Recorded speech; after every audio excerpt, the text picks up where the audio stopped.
back, everybody, to WrestleRant edition number 64. I am, of course, your host, Bleacher, Columnist level 2, for the first WrestleRant in nearly 2 weeks, I believe, because WrestleRant number 63 was a tribute to the last 100 videos. So happy anniversary to WrestleRant. But I am here today to discuss a lot of things going on in the world of wrestling. When it comes down to Raw, SmackDown, Impact Wrestling, Hardcore Justice tonight, which I'm extremely excited for, and a lot of news going around as well. So I'm not going to go down each segment of each show. I did talk about Raw a lot this week in my reviews on Next Era Wrestling, numerous other websites, on SAVE US GSM this week, and spoilers. So I'm kind of worn down when it comes to talking about Raw, but I will discuss some highlights of it. The Punk Cena show matches, all those matches, Punk Mysterio, Cena Bryan, and Joe Orton, all very good matches. I thought Raw this week was very, very good overall. Very entertaining, a lot of build-in for SummerSlam, which is glad to see. Which I'm glad to see, especially since SummerSlam last year was such an afterthought. They didn't start building towards it since like the week before. So I'm glad that the 25th anniversary of SummerSlam this year is at least being treated as somewhat of a big deal. We have Shawn Michaels coming back at SummerSlam to be in the corner of Triple H when he faced Brock Lesnar. That should be a very intriguing series of events. Shawn Michaels was great this past Monday night. Really glad to be seeing him added to the rivalries, especially since a few months ago when I wasn't all that invested into this feud. At least they're adding someone like Shawn Michaels, which gets my interest up for this feud. Same thing with Triple H Undertaker earlier this year at WrestleMania. I was not into that feud when it was first announced, but when they threw in Shawn Michaels there as a special guest referee, boom, I was immediately invested. So I'm really looking forward to that, especially HBK this Monday night on Raw. It's been already since confirmed. Alex Riley also won a match this past Monday night against Dolph Ziggler, a former World Heavyweight Champion, may I mind you. A very big upset victory. I was marking out for that. I believe that was a mark-out moment for me this past Monday Night Raw. That was a great, great moment. Glad to see that Riley picks up a victory while also progressing the feud between Chris Jericho and Dolph Ziggler. I'll get to that in a few minutes. But also on this past Monday Night on Raw, John Cena, Daniel Bryan, match of the night, hands down. A terrific contest. First time ever since Daniel Bryan was officially contracted by WWE in 2009, I want to say, I think. But yes, they had a match down at WWE Velocity, I think in 2003. Good match. 10 years later, they have a match on Raw for the first time ever. Terrific contest. A dream match in my eyes. I would love to see that become a feud down the road. So yeah, I'm loving this, the direction that Raw is taking, especially after last week's lackluster episode. So hopefully they keep up the momentum with these 3-hour shows with more wrestling in their product going forward. Impact Wrestling this week, and not a lot to say about it. It was a fine edition of Impact. Nothing all that great. Not as good as the previous editions of Impact, but nothing was bad at all. Some fine action. Looking forward to Hardcore Justice. Definitely some hype for the pay-per-view. Looks like a throwaway pay-per-view on paper, but the matches themselves look very, very entertaining. I mean, if you miss the pay-per-view, I don't think you're missing all that much. But the main event is something to see. Bobby Roode versus Austin Aries for the TNA World Heavyweight Championship. I'm going to get to my Hardcore Justice predictions in a few minutes, but that's going to be a match to see, so make sure to tune in tonight to TNA Hardcore Justice live on pay-per-view. Friday Night SmackDown this week, Sheamus Del Rio, don't really care about that feud. At least they tried to do something with it this past Friday night. I appreciate the effort. Chris Jericho, Ziggler on the highlight reel, excellent segment. Very, very entertaining. I'm loving the feud between these two. Dream match, never before seen a singles match between these two. Really looking forward to it at SummerSlam. Rey Mysterio, The Miz, fun contest. Hopefully we see a rematch between those two at SummerSlam over the IC title. Didn't mention this in my Raw review, but Brodus Clay versus Damien Sandow was a feud that I can definitely get behind. I love Brodus Clay. I love Damien Sandow, who equals gold, by the way. I always say that. But hopefully we see them on the pre-show or the actual card come SummerSlam. And we also had what I believe was the match of the night, Christian versus Antonio Cesaro. A great match. A lot of good chemistry between those two guys. Hopefully it ends up being over the U.S. strap if Antonio Cesaro ends up taking the U.S. title off Santino, which I really hope he does at this point, because Santino is doing absolutely nothing as U.S. champion, or just doing nothing in general. So hopefully we see that transpire over the next few weeks. So SmackDown this week, a decent episode. So other things going on in the world of wrestling this week. Before I get to that, let me just run down my Hardcore Justice predictions. I ran down my prediction for the pay-per-view tonight live on SAVE US GSM, which is every Thursday night on pw247.net, immediately following Impact Wrestling at 10 p.m. Eastern Time. So make sure to check that out every Thursday night. Make sure to check out pw247.net for the all-new archives of SAVE US GSM. The first 2 episodes are now up, so make sure to go check that out. But oh yeah, I also forgot to mention, by the way, I'm also holding my WWE Tag Team Championship belt today. as well as my Save US Y2J hat, as well as my Save US Y2J pennant, in honor of Y2J returning. I always say this, but I always wear a WWE Championship belt every WrestleRant that I do. Today I'm wearing, of course, the original WWE Tag Team Championship belt, which I really wish would return sometime soon, but I highly doubt it. But anyways, running down my Hardcore Justice predictions. Aries Rude for the TNA Heavyweight Championship. Loser does not get a rematch. This is most definitely going to be the match of the night. And as far as drama goes and all the stuff built into it, I'm really looking forward to this. I definitely see Bobby Roode regaining the belt here since there's no rematches, and I definitely still do think that they're going to do Bobby Roode versus James Storm for the Heavyweight Championship at Bound for Glory, which I think is a money matchup. I've been saying that for a year now, so hopefully they do go that direction. So yeah, Bobby Roode regains the title here. AJ Styles versus Daniels versus Joe versus Angle in a in a ladder match. Winner picks up 20 Bound for Glory points. This one's down the middle. All three of these Bound for Glory matches on Hardcore Justice tonight, they can go either way. Not either way, but they can go any way. 4 choices to pick from. I gotta go with Styles here. He hasn't picked up a lot of points in the series, so I gotta go with him.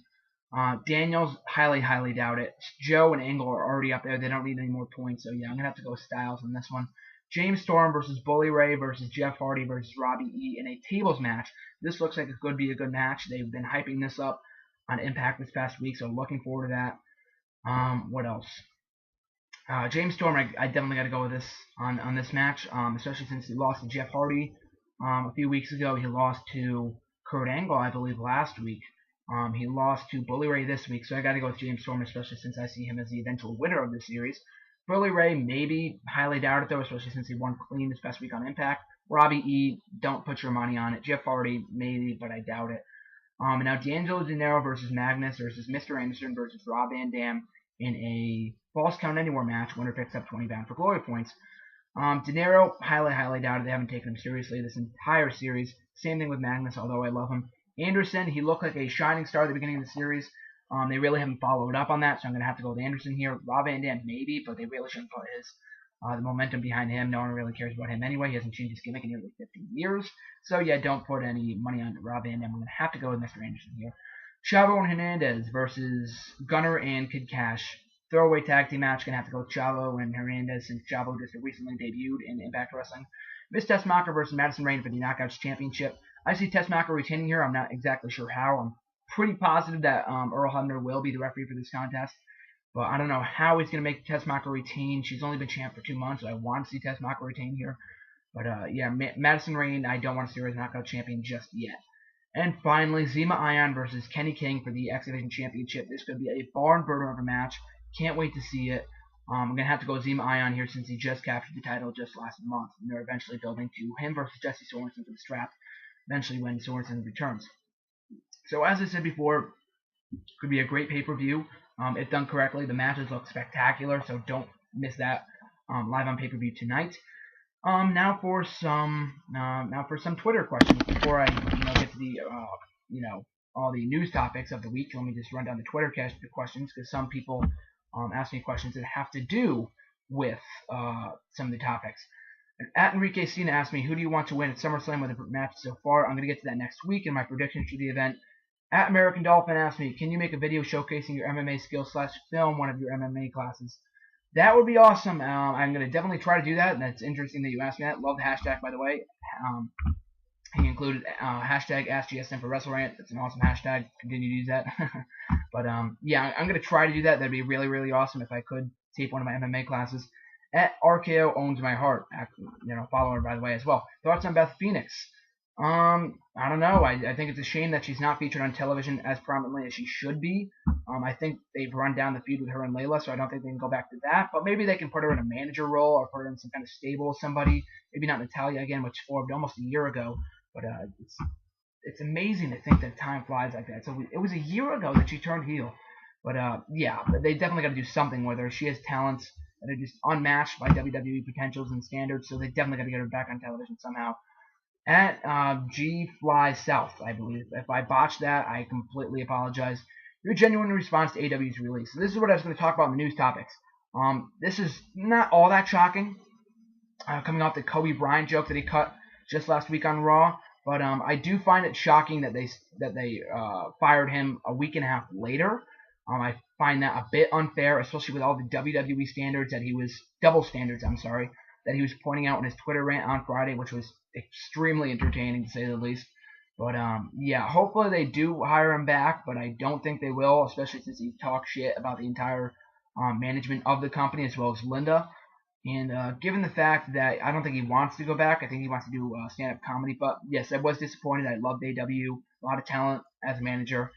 He's really come to full circle over the last few years after going from the Abraham Washington show 3 years ago, and now 3 years later is now the manager of the Primetime Players, who I hope will become the tag team champions very, very soon. At E_Rage, at E_Rage, I should say. Fuck one, marry one, kill one, Paige, Layla, Audrey, Marie. From NXT, that is. Paige, I would marry. I'd have to do Layla and kill Audrey and Marie. That is a tough decision. All three beautiful ladies, but that's the way I'm going to have to go. Next question. At Heel Informer, when did you become a WWE fan? April 14th, 2008. It was early September 07, but I really didn't get into the product until April 2008 when William Regal became a prominent feature on the show. That's who got me into wrestling to begin with. At Pukio9 asked, do you think Stone Cold should wrestle one more match and fight John Cena at WrestleMania 30? Yes, I do believe he should fight one more match, but not against John Cena. I know they were teasing it on Raw 1000 when they were going down the dream matches of WWE 13, I believe, but I'd much rather see him face CM Punk. Obviously, that's the dream match that everyone's anticipating. I'd much rather see that match. It makes a lot more sense than Stone Cold Cena. I know it'd be passing the torch kind of thing like they did with Cena Rock, but I mean, they already did Cena Rock, so let CM Punk have his moment and do CM Punk versus Stone Cold at WrestleMania 29, I hope. Maybe WrestleMania 30 would be a lot more epic, but sooner the better, so hopefully at WrestleMania 29 we see that dream match finally come to fruition. And now my final question of the night. At NWI Punk Fan 1, again, if I botched that, I completely apologize. I can't even read what's on my screen anyway. Alright, here's mine. Who do you think should be the next face of the WWE after John Cena? Very difficult to predict. It can't be Randy Orton. It can't be CM Punk. Both are probably going to retire in the next 10 years, either probably even before Cena. But the next big face of the company, who knows? I've been wondering that for a very, very long time now. Maybe Sheamus. Highly, highly doubt it. But, he's going to be in the company for a long time to come, especially since he's still young. Punk's going to be retiring, I don't want to say soon, but, in the next few years probably. He doesn't want to be going until he's like 40 years old. Same thing with Randy Orton. Chris Jericho's probably going to be gone. But, Dolph Ziggler's going to be in the company. Wade Barrett. All the bright young faces. Cody Rhodes. So, yeah, you can definitely put your money on them to be future stars of the company. So that about does it for the Twitter questions this week. And other news topics was Sophia Cortez from NXT was also released this week. Pretty disappointed in that from what I've seen on NXT. I also loved her work on Tough Enough as well. It's a damn shame that she was released. Has a lot of talent. It's a shame that she was only relegated to NXT instead of the main roster. I just read today that she was released due to attitude issues, which I don't believe because it's the same person that said that Karma had attitude issues, which is why she was released in the first place. So I don't believe that, but it's a shame that she was released. Hopefully she can make a living in Impact Wrestling with the knockouts, where at least they're appreciated to an extent. And then the final news topic of the week was JTG's rant on Twitter this past Monday night, saying that he was underappreciated, should be paid more money. Not much to say about this. JTG he wasn't even on the WrestleMania card, so I can't really say that he's right. You shouldn't be begging for money on a card that he wasn't even on. So, but, JTG's on the verge of being released anyway. He's not doing anything. He's hardly featured on television. Doesn't have a lot of talent. I mean, I loved him in Prime Time, but since then, he's really gone downhill from there. No mic skills, but, the guy's got to make a living. I don't want to say I wanted to see him released, but he shouldn't be complaining is all I got to say. So, thank you guys again for watching this week's WrestleRant. Make sure to subscribe, and all the links will be featured in the updated new thing that's going to be rolling across the screen in a few seconds. Make sure to check that out. Make sure to check out SAVE US GSM, spoilers, all that stuff. Make sure to check out the links in the bottom in the description box below. And as I just said, make sure to subscribe. I really do appreciate all the views that you guys give me. And make sure to enjoy your weekend as well as your week, as well as Monday Night Raw coming up tomorrow night. And this is SAVE US GSM. I'm sorry, this is This is GSM signing out. See you next time, guys.